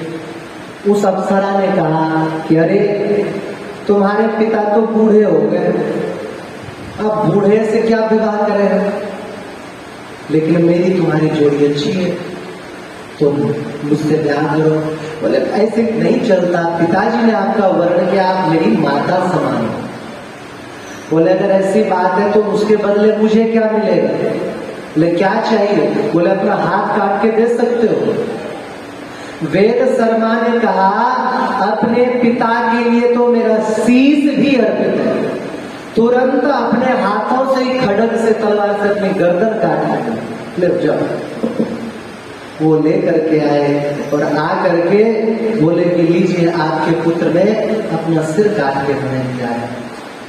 तो महाराज सोम शर्मा जी, बड़े शिव शर्मा जी दुखित हुए और तीसरे बेटे से कहा, बेटा अपने इस भाई को जीवित करो। उस बेटे ने कहा कि अगर मेरा मातृ पितृ भक्ति सच्ची हो, माता पिता के चरणों में सच्ची भक्ति हो, तो मेरा भाई जीवित हो जाए। तुरंत भाई जीवित हो। 3 की परीक्षा हो गई। चौथे बेटे को कहा इन्होंने कि बेटा अब जो है बूढ़े हो गए, शरीर में जान नहीं रही, तुम एक काम करो, अमृत ले आओ, देवराज इंद्र से मांगो, हम अमृत पी करके जवान हो जाएंगे। ठीक है पिताजी। वो गए अमृत लाने, देवराज इंद्र समझ गए, बहुत विघ्न डाला। तो इन्होंने कहा कि अगर मेरा माता पिता के चरणों में सच्ची भक्ति हो तो देवराज इंद्र झुक जाए और दूसरा इंद्र बन जाए। इतना सुनना था कि इंद्र खुद चरणों में गिर पड़ा। बोले दूसरा इंद्र मत बना भैया, ले अमृत ले जाए। ले आए, बड़े प्रसन्न हुए। चारों पुत्रों से कहा कि बेटा मैं बड़ा प्रसन्न हूँ, मांगो क्या मांगते हो? बोले महाराज अगर देना चाहते हैं तो वरदान दीजिए, मेरी माता जो मर गई है वो जीवित होके आ जाए। पिता ने कहा तथास्तु। माता जीवित होके आ गई। चारों बेटों को इन्होंने वैकुंठ लोक भेज दिया। 5वां बेटा बचा, उसे बोले बेटा ये जो अमृत का घड़ा है तुम सुरक्षित रखो, हम आते तीर्थ करके। 10 साल के बाद लौटे तो उनके शरीर में, शिव शर्मा के शरीर में कोढ़ हो रखा था, उनकी पत्नी के भी। उन्होंने रोते हुए कहा कि पिताजी आपको क्या हो गया है? इन्होंने कहा बेटा क्या करें, कर्म का फल है। तो सोम शर्मा जी को इन्होंने कहा कि अब हमारी सेवा करो, हम बहुत दुखित हैं। सोम शर्मा जी ने तनिक घृणा नहीं करी और कोढ़ के घाव को नित्य गर्म पानी से धोना, पैर दबाना, उनके वस्त्र धोना आदि आदि नित्य करते रहे। इतने के बावजूद भी शिव शर्मा जी उनको लाठी से पीटते थे, खूब गालियां देते थे। महाराज आज के जमाने में तो वृद्ध पिता अगर राय भी देने लग जाए तो बच्चे उल्टा जवाब दे देते। देखो तुम बीच में मत पड़ा करो, क्यों तुम बोलते हो बीच में, अब तुम्हारा क्या काम? बड़े बूढ़े हो गए तो हर बात पे टांग अड़ाने आ जाते हैं, जाओ राम राम करो, हर बात पे लड़ा। उनके अनुभव का आदर नहीं करेंगे, अपने ही पिता का आदर नहीं करेंगे। लेकिन ये नित्य निरंतर सेवा करते रहते थे। आखिरकार एक दिन प्रसन्न हुए पिता और बोले जाओ अमृत ले आओ। और शक्ति से क्या क्या अमृत का घड़ा खाली कर दिया। जब ये बालक पहुंचा विष्णु शर्मा तो देखा घड़ा खाली है। तो उन्होंने कहा अगर मेरे माता पिता के चरणों में मेरी सच्ची भक्ति हो तो यह घड़ा भर जाए। अमृत से घड़ा भर गया, लाए, उसी समय भगवान प्रकट हो और प्रकट होकर के बोले हे शिव शर्मा, तुम और तुम्हारे पुत्र और तुम्हारी पत्नी सभी परम मातृ पितृ भक्त हैं और हमारे भी भक्त। चलो तुम वैकुंठ लोक चलो। और उनको वैकुंठ लोक लेकर के गए। महाराज जी ये मनगढ़ंत घटना नहीं है, पद्म पुराण के भूमि खंड का पहला अध्याय, सच्ची घटना है, शास्त्र की घटना है कि अगर कोई व्यक्ति भगवत भाव से माता पिता को भी भगवान की तरह मान करके, और माता पिता भगवान भक्त हो तो फिर तो कहना ही क्या। अगर भक्ति भाव से उपासना करे तो महाराज उसे और कुछ करने की आवश्यकता नहीं है, उसे भक्ति प्राप्त हो जाएगी। तो बोले सत्य नहीं ना पितृमातृदूषकास कृष्णा कुलाश्च श्रम धर्म वर्जिता। बोले जो आश्रम से रहित हो गए हैं, आश्रम रहित पता है क्या होता है? अनाश्रमी मतलब 25 साल तक कहा है कि ब्रह्मचर्य रहो, उसके बाद विवाह कर लो, उसके बाद वानप्रस्थ में जाओ, फिर संन्यास ले लो। लेकिन क्या हुआ कि विवाह किए नहीं, संन्यास ली नहीं, उसे कहते हैं अनाश्रमी। एक एक दिन के अनाश्रम से 10-10 सहस्र गौ हत्या का पाप लगता है, ऐसा शास्त्रों में है।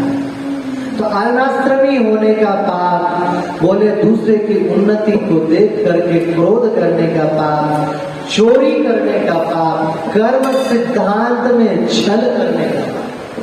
महाराज कर्म सिद्धांत में छल क्या है? कर्म सिद्धांत, कर्म सिद्धांत मतलब होता है कि जो बोगे वही काटोगे। अच्छा, जितना बोगे उतना नहीं काटोगे, उससे कई गुना अधिक काटोगे, इसे कहते हैं कर्म सिद्धांत। महाराज जी गीता प्रेस गोरखपुर के संत श्री जय दयाल गोविंदका जी महाराज ने कल्याण में एक बात लिखी, सच्ची घटना। बोले एक संत मिले, उन्होंने सुनाई कि 2 मित्र थे, हम और तुम, इस तरह से 2 मित्र थे। दोनों मित्र गए कमाने के लिए बाहर विदेश में। कर्म सिद्धांत समझा रहा हूं कैसा निकलता है। गए वहां पर और खूब कमाया, 1 लाख रुपए इकट्ठा किया। पुराने जमाने की बात है, 1 लाख तो बहुत होता था, बहुत ज्यादा। तो 1 लाख रुपए कमा के जब वापस आ रहे थे तो दोनों मित्र में से पैसा एक ही मित्र के पास था। तो दूसरे मित्र के प्रति जिसके पास पैसा था, उसके मन में गलत भाव आ गया कि अगर मैं इसको मार दूं तो सारा धन मेरा। और किसने देखा जंगल में क्या हुआ? रात्रि के सोते समय उन्होंने उसे मार दिया। घर में आए, उनके लोग पूछे भैया हमारा आदमी कहाँ है? बोले जंगल में डाकुओं ने मार दिया। ये 500 रुपया उसने कमाया था वही भेजा, और 500 दे दिया। उन्होंने सोचा भाई ईमानदार व्यक्ति, तभी तो लौटा दिया 500 रुपया। बात आई गई, समाप्त हो गई। धीरे धीरे वो व्यक्ति का विवाह हो गया, उसने बिजनेस किया और बिजनेस बहुत बड़ा हुआ, बेटा बड़ा हुआ, लंदन भेजा पढ़ाई कर। एक दिन क्या हुआ कि गांव में चोरी हो गई, बैंक में ही डाका डल गया, जितना पैसा था वो सारा पैसा लुट गया। कांग्रेस के समय की बात है, बहुत पुरानी नहीं कर रहा हूं, अभी की कह रहा हूं, 40-50 साल या 60 साल पहले की घटना छपी थी उसमें। तो बोले कि बेटा जो था लंदन में पढ़ रहा था, वो बीमार पड़ गया। तो बोले बेटा घर में आ जा। घर में लाए बेटे को, बहुत ज्यादा उपचार किया, परंतु फिर भी बेटे का स्वास्थ्य सही नहीं हुआ। दिन रात एक कर दी, सारी जमीन जायदाद बेच दी, लेकिन बेटा सही नहीं हुआ। एक दिन अचानक बेटे ने आंख खोली, अभी तक आंख भी नहीं खुल रही थी कई दिन से, और आंख खोल करके बोले पिताजी क्या है? बोले कुंडा पे एक वैद्य है, उस वैद्य से एक जड़ी ला के हमें पिलवा, 1 रुपया दिया। अच्छी बात है, गए और ला करके पिलाया। पिलाते ही बच्चा हंसने लग गया जोर से। बोले अरे तुम हंस क्यों रहे हो? बोले पिताजी आप मेरे मुख को ध्यान से देखिए, आपको कुछ नजर आ रहा है? क्या नजर आ रहा है? ध्यान से देखा, वही मित्र जिसको मार दिया था कुशल करके। बोले मैं केवल अपना पैसा लेने के लिए आया था, अभी 2 रुपया बचा था, 1 रुपया कुंडा के वैद्य को देकर के खत्म करवा, अभी मैं मरूंगा, 1 रुपया दाह संस्कार में जाए। तो कह के वो मर गया। बोले वो व्यक्ति साधु बन गया और साधु बन करके ये घटना जयदयाल गोविंददास जी महाराज को सुनाई कि मेरी सच्ची घटना है। महाराज कर्म सिद्धांत अकाट्य है, एक बीज बोओगे तो एक फल नहीं मिलेगा। बाजरा एक बोते हो तो एक बाजरा मिलता है क्या? पूरा भुट्टा बाजरा का मिल जाता है, हजारों बाजरे मिल जाते हैं। हम लोग जो कहते हैं अरे ऐसी थप्पड़ मारी कि उनको जमीन में गिर गया। भैया किसी गरीब गरुआ को मार तो गई, लेकिन वो बीज बो दिया है, वो फलेगा। फिर ऐसी पंचायती मार समझते हैं, कम्बल ढक देते हैं और इधर से जो लगे उधर से लगे, सब हाथ साफ। कर्म सिद्धांत बहुत, मीरा जी तो कहती है कर्म गति तारे नाही कर, इकट्ठा नहीं है कर्म की गति, तो बहुत संभल के रहना पड़ता है। बोले जो कर्म सिद्धांत की हानि करते हैं उनका भी पाप नष्ट हो जाता है कथा श्रवण से। और बोले जो कथा श्रवण के समय कथा में रह करके भी मान लो ध्यान पूर्वक नहीं सुन पा रहा है, नींद भी आ गई, तो क्या करें? बोले फिर भी बैठे रहोगे तो भी भागवत महारानी आपका उद्धार अवश्य कर देगी। बोले कैसे? बोले ट्रेन में आप चढ़ गए, ट्रेन में चढ़ गए, ट्रेन दौड़ती है, तेजी से दौड़ती है, उसमें क्या नाम है, पटरी। आप मान लो सो गए ट्रेन में, तो दिल्ली पहुंचोगे कि नहीं पहुंचोगे? ट्रेन ये तो नहीं कहेगा अरे साहब तुम तो सो गए थे, तुम्हें मथुरा ही उतारेंगे। बोले ऐसे ही नींद भी आती हो, भले ही आलस आता हो, तो भी कथा में याद आती है। कुछ तो कानों में पड़ेगा, कुछ तो रस आवेगा। एक पत्नी ने अपने पति को समझाया कि अरे कथा सुन लिया करो थोड़ी बहुत। बोले कथा में क्या? बोले बड़ा मिठास होता है कथा में, बहुत मधुर कथा होती है। वो जब उसकी आदत क्या थी, वो सो जाता था और मुंह खोल के सो जाता था, एकांत में बैठता था। एक दिन उसका मुंह खुला हुआ था, कोई कुत्ता आके मूत गया। सो तो रहा था, ध्यान नहीं रहा। जब जगा तो पत्नी ने पूछा कैसा लगा कथा, कैसा? काफी खारा था कथा। तो समझ गए बात क्या है, तो उसने कहा ठीक है कल से मीठा लगेगा। दूसरे दिन जब वो सो गया, मुंह खुला, तो पत्नी ने उसके मुख में एक मिश्री की डली रखी, वो धीरे धीरे खुल गई। आंख खुली पत्नी, बाद में पूछा कैसी लेकर? हाँ आज मिठास आना पतना में चालू हुआ। धीरे धीरे आदत लगी, फिर कथा भी सुनने लगा। बोले येन केन प्रकारेण, कैसे भी कथा सुनो, कथा सुनने का बड़ा लाभ है। बोले इसको सुनने मात्र से पवित्र हो जाता है। नारद जी बोले, नारद जी ने बोले महाराज कोई ऐसा भी पापी हुआ है क्या जिसने ये सारे के सारे पाप एक साथ किए हो और उसका भी उद्धार हो गया? बोले हाँ। तब गोकर्णोपाख्यान आरंभ होता है। बोले कृष्ण कन्हैया लाल की जय हो। कथा के अंत में हम आप लोगों को प्रश्न करने का मौका दें। मन में कभी कोई प्रश्न रहे या पूछना हो उस समय पूछिए। हरिश्चंद्र बोले पूर्व काल में तुंगभद्रा नदी के किनारे एक अनुपम नगर बसा था। वहां पर आत्मदेव नाम के परम तपस्वी ब्राह्मण रहते थे। इसको थोड़ा सा संक्षिप्त में लिखा, ये कथा आप लोगों ने कई बार भागवत में सुनी है। बोले उनकी पत्नी धुंधुली थी। ऐसे तो वो परम पतिव्रता थी, परंतु अत्यंत कलहा थी। दूसरों से लड़ने झगड़ने वाला उनका स्वभाव। और ब्राह्मण जो थे भिक्षाजीवी थे, भिक्षा इकट्ठा कर करके बड़े ही धनी हो गए। लेकिन महाराज उनके कर्म का कोई खोट रह गया कि उनकी कोई संतान नहीं हुई। उन्होंने खूब प्रयत्न किया, बहुत प्रयत्न किया, पर कोई संतान नहीं हुई। बोले जिसने जो बताया यज्ञ दान तप तीर्थ सब कुछ किया परंतु नहीं हुआ। आखिरकार वो तंग आ गए। एक दिन गंगा स्नान के लिए जा रहे थे। तभी तक क्या हुआ, एक भंगिन जो झाड़ू लगाती है ना, वो भंगिन ने देखा सुबह सुबह आत्मदेव जी का मुख, वो बोलने लगी, अरे राम राम राम, सुबह सुबह किस निपुते का मुंह देख लिया, आज तो जाने रोटी भी मिलेगी कि नहीं मिलेगी।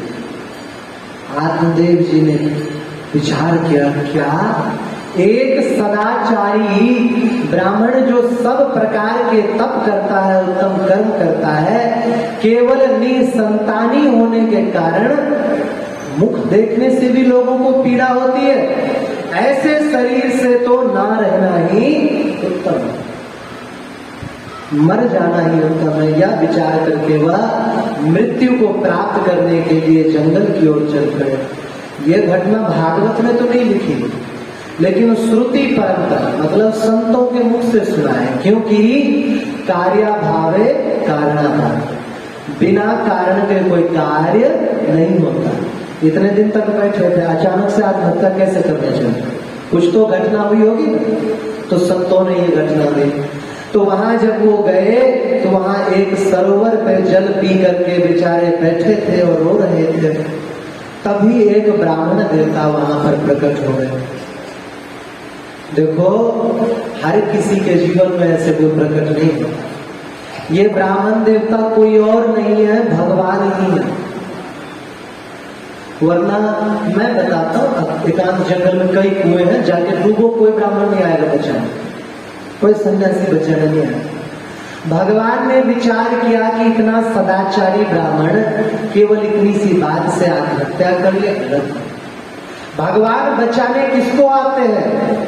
जिसके जीवन में सत्य हो, जिसके जीवन में तप हो, जिसके जीवन में माता पिता गुरु के प्रति श्रद्धा हो, जिसके जीवन में भगवान के प्रति भक्ति हो।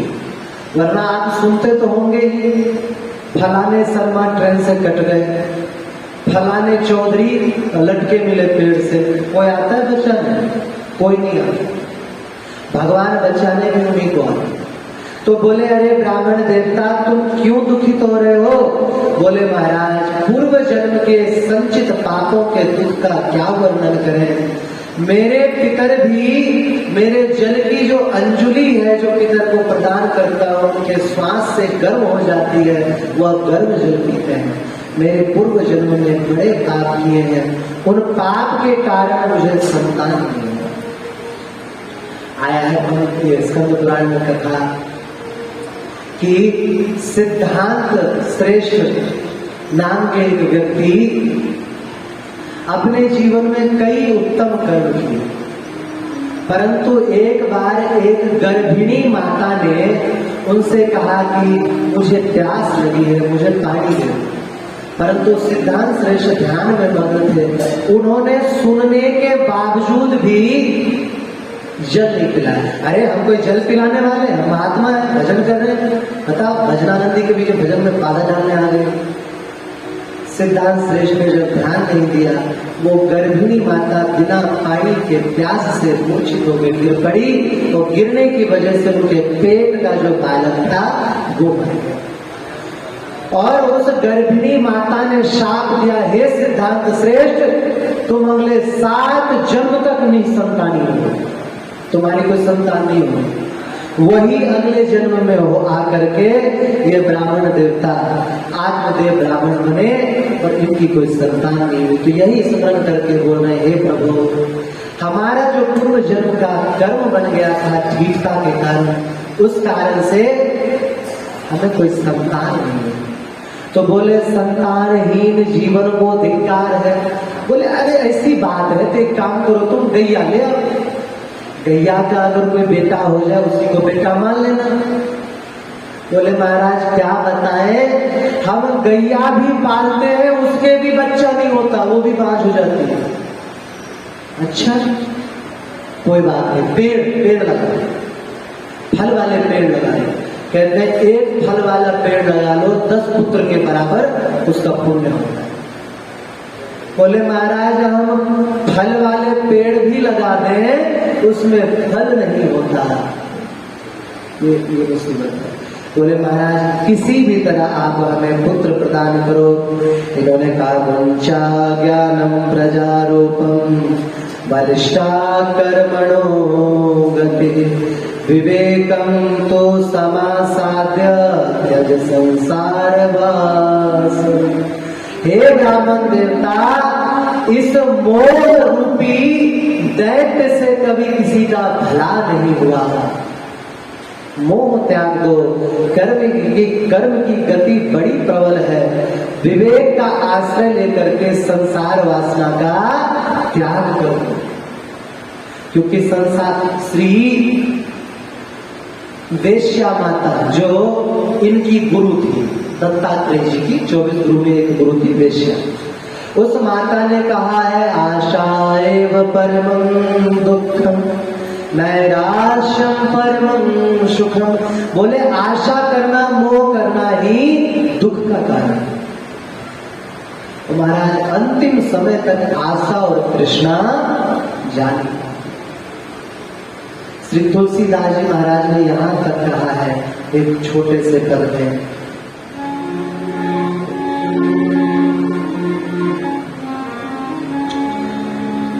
कृष्णा तू न गई मेरे मन से, कृष्णा तू न गई। भाग्य केश जन्म के साथी, भाग्य केश जन्म के साथी, लाज गई लोकन ते, लाज गई लोकन ते। कृष्णा तू न गई मेरे मन से, कृष्णा तू न गई मेरे। महाराज हाथ कांप रहे हैं, सिर के केस पक गए हैं, लोग लाज नहीं संभल पा रही, धोती सही से बांध नहीं रहे, लेकिन आशा त्याग नहीं हो पाती है। तन था के कर कांपन लागे, जोत गए नैनन ते, वचन श्रवण ना सुनत काहुगे, बल गए सब इंद्रिन से, कृष्णा तू न गई मेरे मन से, कृष्णा तू न गई मेरे मन से। कफ पित बात कंठ पर बैठे, सुतहि बुलावत करते। महाराज गले में कफ भर गया है, मुख से आवाज नहीं निकल रही है, तो अपने बेटे को इशारे से बुलाते हैं, इधर आ जाओ। कृष्णा मन से नहीं जा रहा है। भाई बंधु सब परम प्यारे, भाई बंधु सब परम प्यारे, नारी निकारत धरते, कृष्णा तू न गए मेरे मन से, कृष्णा तू न गई मेरे मन से। महाराज मन में जो है ना आशा समाप्त नहीं होती, मन में बिल्कुल भी आशा समाप्त नहीं होती। आसक्ति इतनी रहती है, बेटा में ही नहीं, पौत्र में भी, पौत्र में नहीं, प्रपौत्र में भी समाप्त नहीं होती। हमने सुना क्या आप लोगों ने देखा होगा, बड़े बूढ़े हो गए, आवाज बहुत धीमी निकल रही है, पानी नहीं पी पा रहे हैं, खटिया पे लेटे हुए हैं, मुंह खुल गया है, कान में बोला बेटे ने कि पिताजी कोई आखिरी इच्छा है क्या? तो पिता बोलते हैं बेटा छोटी वाली बहुरिया का मुंह देखना था। और बताओ अंतिम समय बहुरिया का मुंह देख के का स्वर्ग मिल जाएगा? नहीं। तो कोई कह रहा लड्डू खाने की इच्छा थी। आखिरी समय में भी राम का नाम नहीं लेना, आखिरी समय में भी महाराज पूरा जीवन चला जाता है, परंतु भगवान का नाम लोग नहीं लेते हैं, भूल जाते हैं। कबीरदास जी महाराज कहते हैं, जन्म तेरा बातों ही बीत गयो रे तूने, कब होना कृष्ण करो। जन्म तेरा बातों में बीत गयो, कृष्ण नहीं कहो। बोले कौन से कारण है, कृष्ण क्यों नहीं कहते हैं? बचपन में कह लो भैया। बोले 5 बरस का भोला भाला, 5 बरस का भोला भाला, अब तो 20 भरो, अब तो 20 भरो, मकर 25 माया कारण, मकर 25 माया कारण। देश विदेश गयो रे तूने, कब होना कृष्ण करो। जन्म तेरा बातों ही बीत गयो रे तू।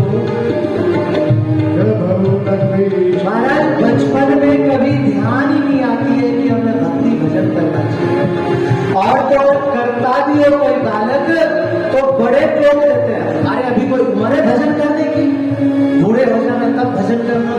अरे भैया क्या भरोसा है इस बात का, तो बूढ़े हो गए भी, पहले ही चले गए तो, कोरोना आकर के निकल गई तो कहाँ बूढ़े हो गए। बोले 20 वर्ष का हुआ, फिर पढ़ाई करने के लिए देश विदेश जाने लग गया।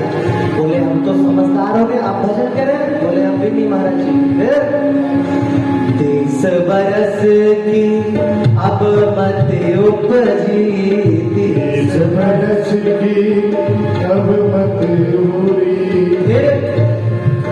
लोभ बढ़े नित नयो, लोभ बढ़ो नित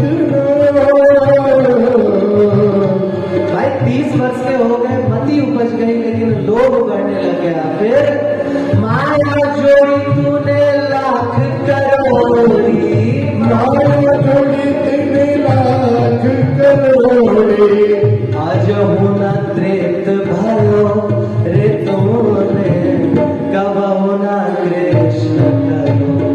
जन्म तेरा बातों ही बीत गयो रे तूने, कब होना कृष्ण करो।